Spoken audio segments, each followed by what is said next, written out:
motion to adopt the minutes of April 9th, 2024. Is there a motion to accept the minutes? It's a motion. Second. All those in favor signify by saying aye. Aye. Opposed? Abstentions? Minutes have been adopted. At this time, we'll move forward with the PCR report.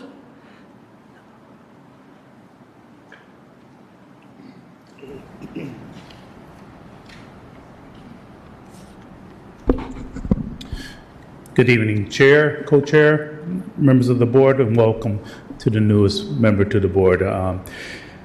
Before I have Inspector Mason, yeah.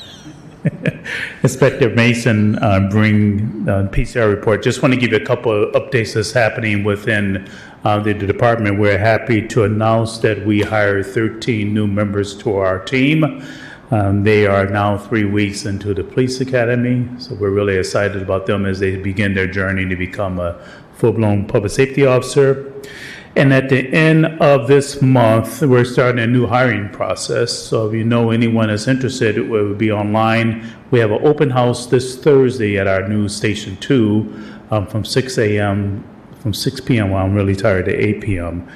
And we hope that everyone who's interested to come out there, and we have all our different divisions showcasing the department and the process of anyone who's interested in becoming a member of Kalamazoo Department of Public Safety.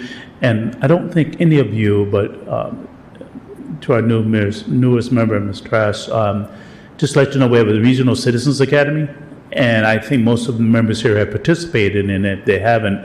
We have one that started this Saturday. However, that one's full, but in the spring when we have it again, we would love for you to apply for this full-day academy that really gives you details of what an officer goes throughout a day. You get to be dressed up as a police, you get to drive police cars, you get to go and respond to different calls, and you will be critiqued as an officer. So any questions from the public side or announcements that we have? If not, I could bring Inspector Mason up for. Chief, I do have a question. Someone reached out to me and asked if Kalamazoo Public Service actually has a reserve division. They don't? No, we do not have a reserve division. However, thank you for bringing it up, Mr. Allen. We are, on our website, we have a new position that we created as cadet position. Cadets for anyone who are 18 and over, I believe. 18 and older, 18 to 21, that's interested in becoming, learning how public safety. So you're a cadet, you're paid. I don't remember the exact hour. I think it's $16 an hour that you come in and you're assigned to different divisions within the department. We are hiring for that process. You go through a full background. Then after you go through the background, when you turn 21, you're easily just come right over to the department. So good question. No reserve, but we do have cadets. Are all of these cadets new as far as being police officers, or did any of them transfer from a different state or region? So we just started the cadet program. We opened it up a couple of days ago, so I don't know how many have applied already. So it's a complete brand new program. Are you referring to our new hires? I apologize. Yeah, our new hires are mostly from this area that we have within this county and this metropolitan area, I should say. Yeah. I do have a question. One second. Yeah, that's right. I don't remember where and Inspector Mason just reminded me also we have 2 laterals from other departments, one on the fire side and also one from the police side. And that was the question. Thank you. Sorry about that, Miss. And I guess that raises my question. On the lateral, is there a way that we're making sure that people that are doing lateral transitions or have left their department on good terms, and they're not people that were on administrative leave or they were leave of duty and now they're applying to KPS? Is there a process to catch those type of people based on recent events? Yeah, there's 2 main processes. One is that when you come to Kalamazoo Department of Public Safety, our background process is pretty extensive. We're really going to detail and find out who you are, from the background investigation to the medical to the psychological, etc. Also, at the state of Michigan, I think everyone remember the term MCO's, Michigan Commission on Law Enforcement Standards, which is the state agency that gives all officers their license to become an officer. If I left the Kalamazoo Department of Public Safety, for whatever reason, it would be reflected up in the Michigan Commission on Law Enforcement. So let's say that I decided to leave while I was under investigation for something, and I quit the department. Well, that's coded with the Michigan Commission on Law Enforcement's MCOs. So if I decide to leave from Kalamazoo and go to another department, let's say on the eastern side of the state, that department may say, all right, we do a background, we want to hire you, but I still have to be relicensed with the Michigan Commission on Law Enforcement Standards. So they would do their own investigation to make sure that why did he leave the Kalamazoo Department of Public Safety. And if I did not leave, then they would most likely not relicense me because of what is called fitness for character. So it's a checks and balance system that we have in place that's very effective. And that's also for people coming into Kalamazoo? Yes. Oh, thank you. So with these 13 new individuals, how many officers are there overall now for the city? If you know off the top of your head, if not, that's okay too. 251, if I'm not mistaken. I might be off plus a one. Yeah. Do you have a goal for a certain number of We're officers? allotted for 268. Okay, cool. Oh. Ebony wants to know how many are women officers? I'm sorry? How many are women officers? Percentage-wise, 18%. Thank you. Yeah. That's it? Out of this last group, how many were women? 3? 3. You just said 3. If I may, I just want to say, I've sat in on 2 sessions of interviews for candidates and one with the chiefs meeting, and to say that y'all have 13 applicants is actually admirable, because I've sat on a process where there were like 22 that came in, and to even get 3 approved, even at the interview level and everything else, I think it wound up being 2.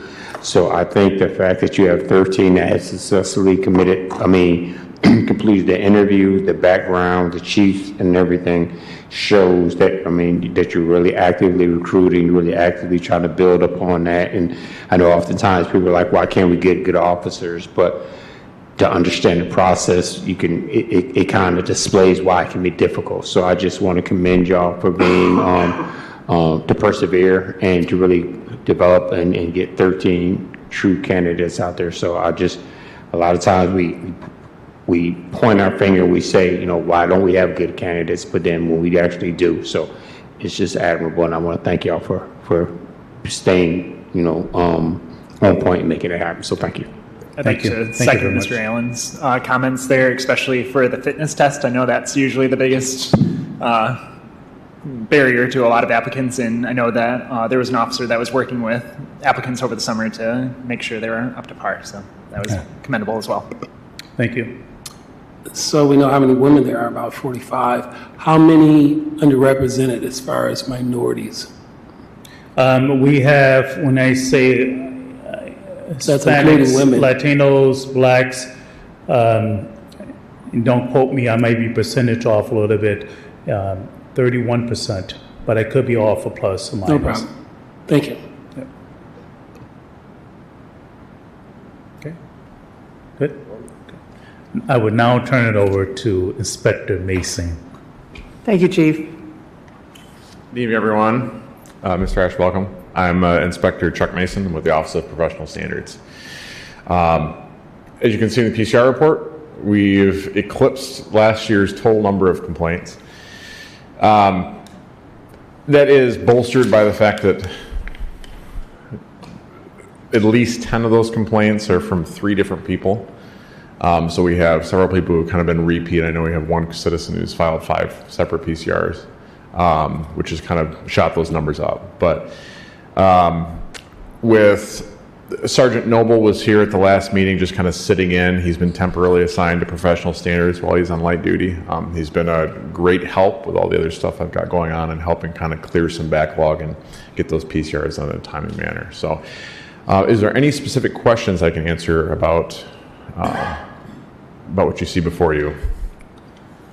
I did have one question. I noticed that in April, there still seems to be a number that have not been addressed. And Let me bring it up here. Yeah, there's a couple. There are. Let me go to April. There should be 2 in April, I believe. Difficulty getting a hold of the complainant. Okay. So. Yeah, it just seemed like a long time. I know because there were even some that were finished in August already. Yeah. I know. Is there an expiration date if you can't get a hold of anybody? No, eventually the investigation just will be, even if there's no contact made or no follow-up contact with a complainant, I'll do it anyway. Okay, thank you. I do have a question, Inspector Yes. Mason, and looking at the ones that are open that have like open and chief's review. So he hasn't made a determination or?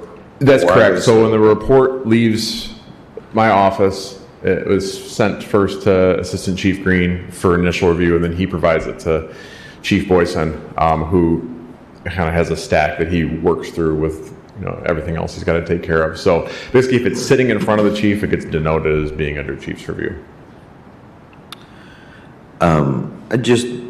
I have a question. So on one of these, for example, the PCR was generated and the investigation was done and it's been closed.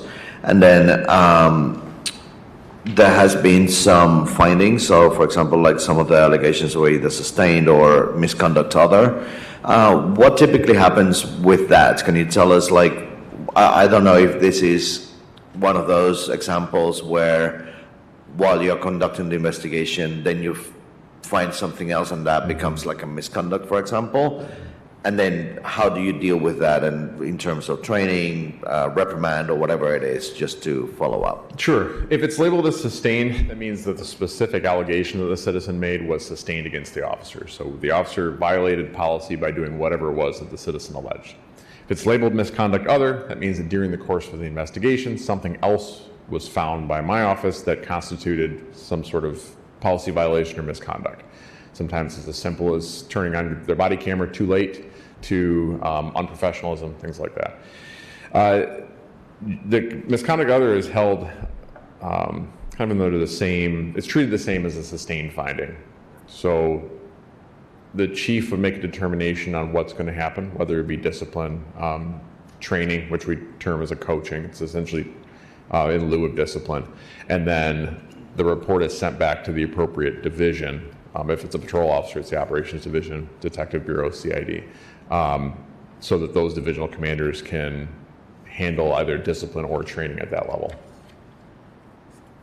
Sorry, and just to follow up, I'm sorry. And then just to clarify that these, for example, like when it comes to misconduct other, is a proactive based on the investigation that you do. So like it's not necessarily the citizen's allegation or complaint that raises that. Is like whilst you're doing the investigation, you find something that it was unrelated to the complaint, but you've come across it and then you're dealing with it.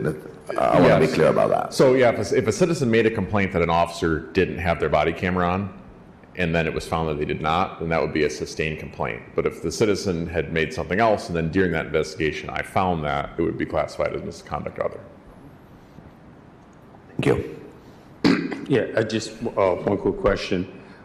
July 8, 2024, the Supreme Court setting rules for police can stop and detain people who did not consent to being questioned.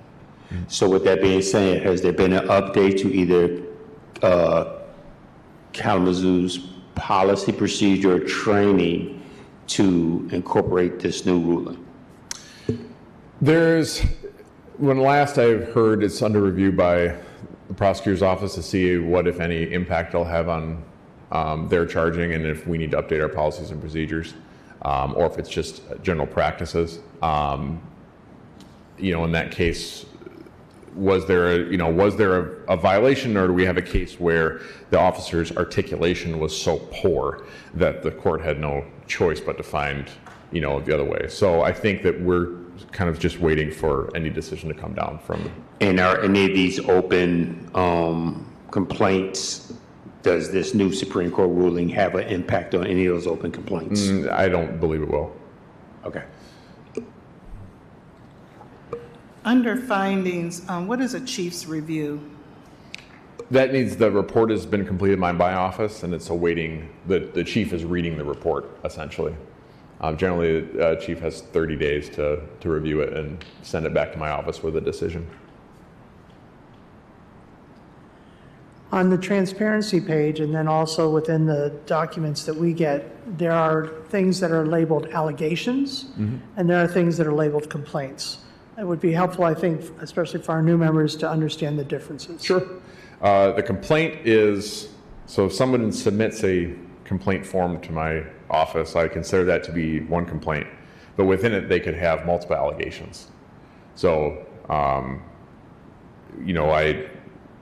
in years past, I've had a single complaint with 12 or 13 allegations, and so like on the transparency page, because allegations can be so different from one another, rather than lumping, if I just lumped it together as a single complaint, it wouldn't really accurately reflect the allegations that are being made.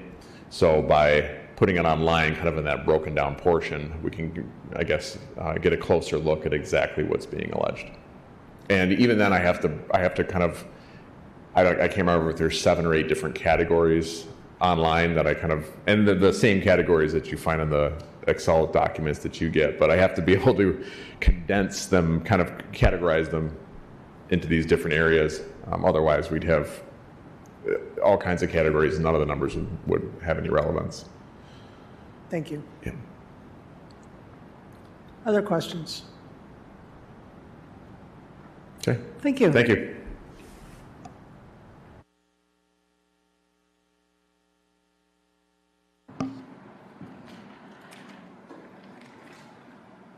At this time, I'd like to open it up for any board member comments.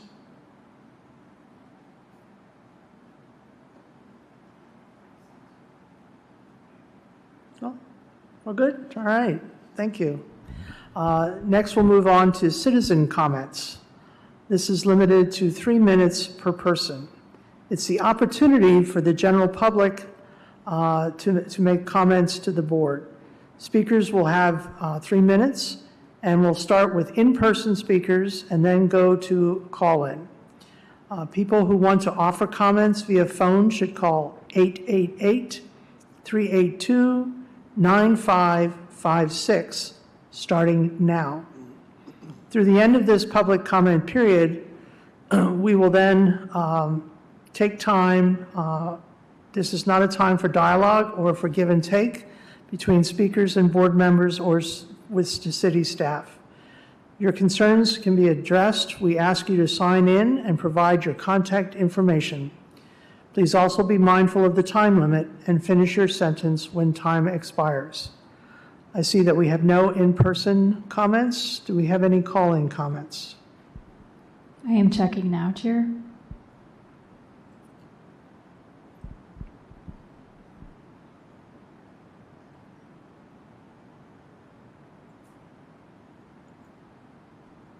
There are no call-in comments. Thank you. As there are no call-in comments, we will then continue on with the agenda. Next, I'd like to just announce our upcoming meetings. The October 8th meeting, 2024, is an appeal hearing, and November 12th, 2024, will be a training session for the board. At this point, I'd like to entertain a motion to adjourn the meeting if there are no other comments or concerns. So we have a motion to adjourn.